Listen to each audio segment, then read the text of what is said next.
This is definitely not a video that I want to be making or a story that I want to be covering, but I feel the responsibility to address this, to approach this, to bring it up, to have this conversation because it comes at one of the most unfortunate intersections of real life and sports. Usually those two combine for beautiful things.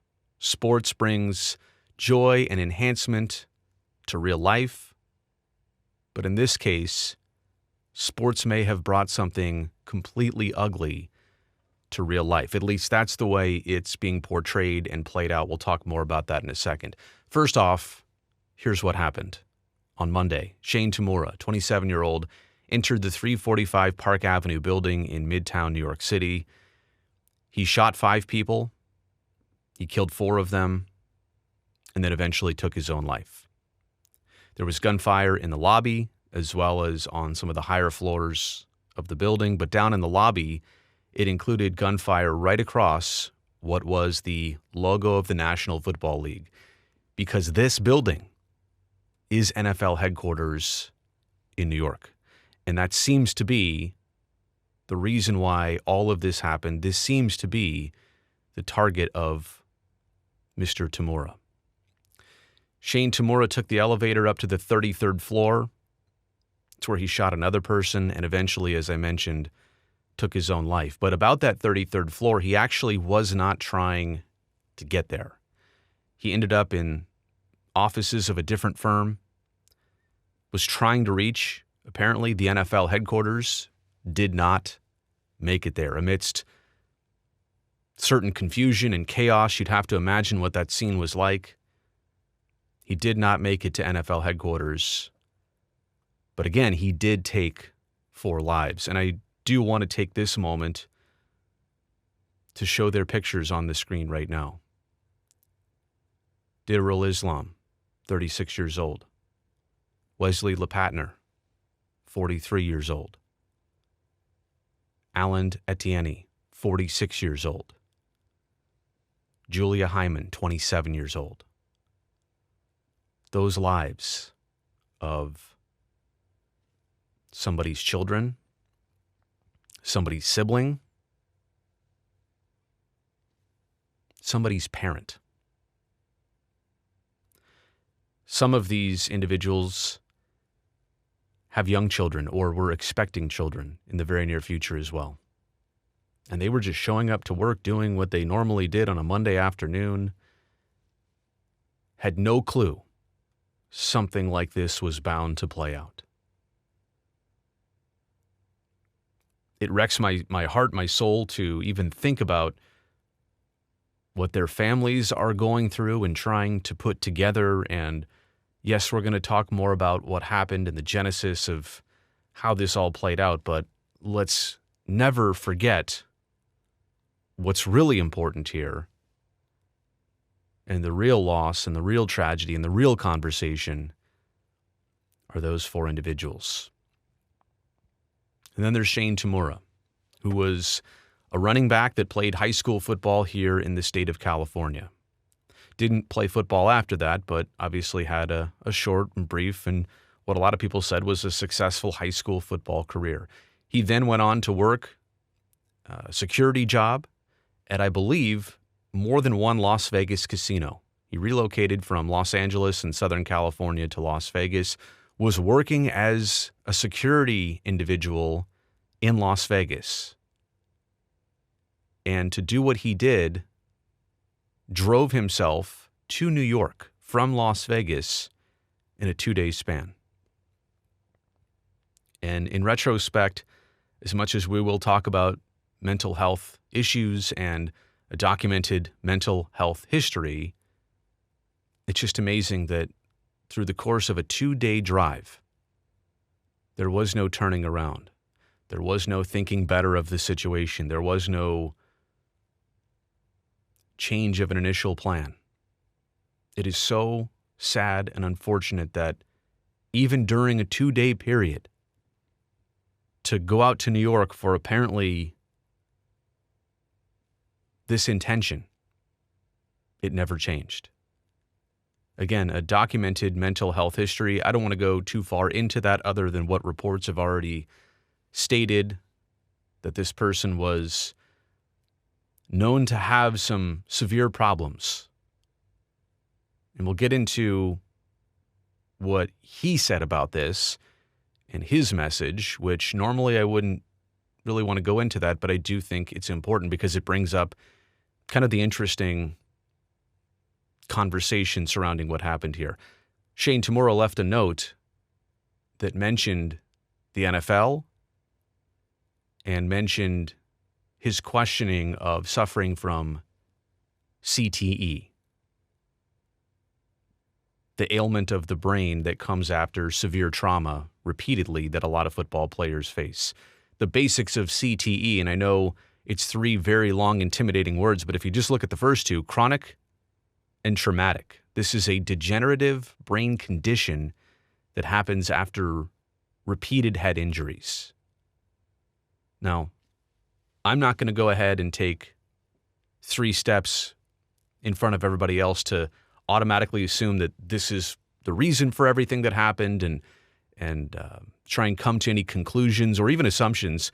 I'm just saying let's talk about CTE for just a second. It can cause changes in behavior.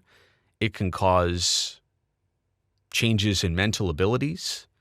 You're not the same person physically, mentally. Depending on how bad you have CTE, you struggle.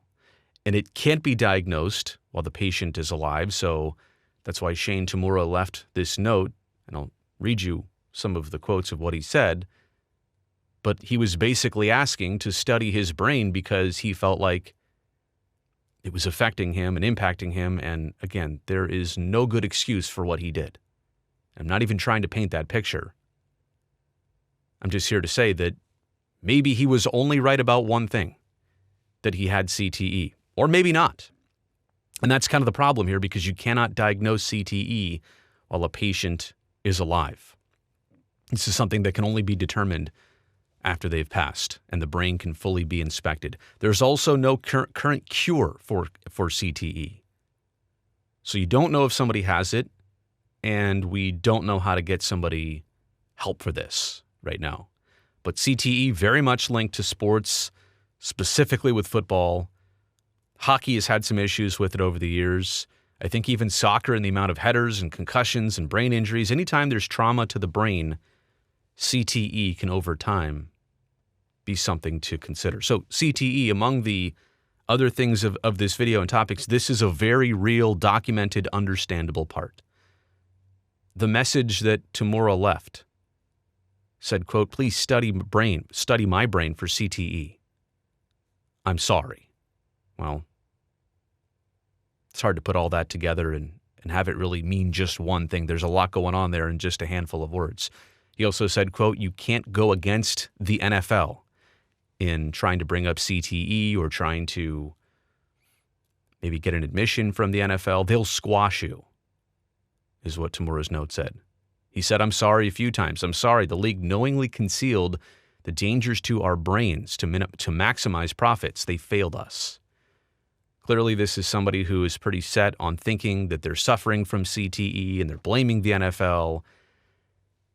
And who really knows the depths of this? And I don't know if they'll even try and reach those answers. I really don't know. Normally on videos, I do takeaways. This time around, I'm just going to try and be real here and ask what to even make of this.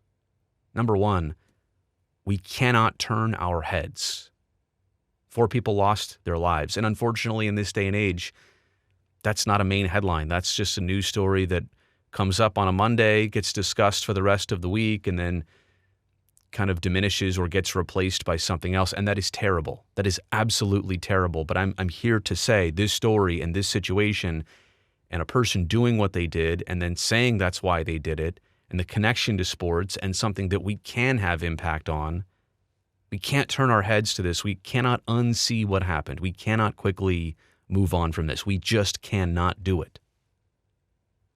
And I'm not here, again, to give you the answer of what happened here or try and come up with some conclusions, but this is either a CTE issue or it's simply a mental health issue that has nothing to do with CTE. It's somebody separately having issues, but blaming CTE, but then a mental health issue is also real, or it's the combination of both. It's CTE and a mental health issue. It's one or the other or both. I think we can clearly see somebody was 1,000% not right here. Separately, I'm not going to get into this issue in detail, but this is a person, which I think we all have to agree on this and understand it. This is a person with documented mental health issues that was still able to obtain an assault weapon. Again, of all the things that we can and cannot control here in future situations in society, that seems like one of them, that a person with documented mental health issues and a weapon, it's hard to put together. I'm concerned a little bit about what happened and somebody seeing this and somebody also feeling the same way, and more heat and more controversy. We have to approach this in a very sensible way. And I don't know if that necessarily is going to happen here. But going back to the number one reason why I even wanted to bring this up, a real life tragedy that in some way, shape, or form, sports are to blame. If this really was a CTE issue, and I know people will say if you play football, you know the risks, you understand the risk. I'm not sure that even somebody like Shane Tamura, who played high school football, I guess about a decade ago, did we really know even back then? I mean, to some degree, yes, but how about 20 years ago? How about 30 years ago? We definitely did not know what CTE was back then. And we can't go back and change the past. I get that too, but that's the important part. How do we make sure that we fix this for the future? I'm not here with all the answers. I'm just here to point out this is a situation that sports finds itself in, of how to make this better and right for the future. Addressing CTE, trying to minimize it, reduce it, or eliminate it in any way possible. I don't know that I'm entirely saying, well, sports are to blame. There is a question mark there, but sports in part to blame here for what happened? I guess it's possible. And I guess that makes all of this super tragic. I'll see you next time.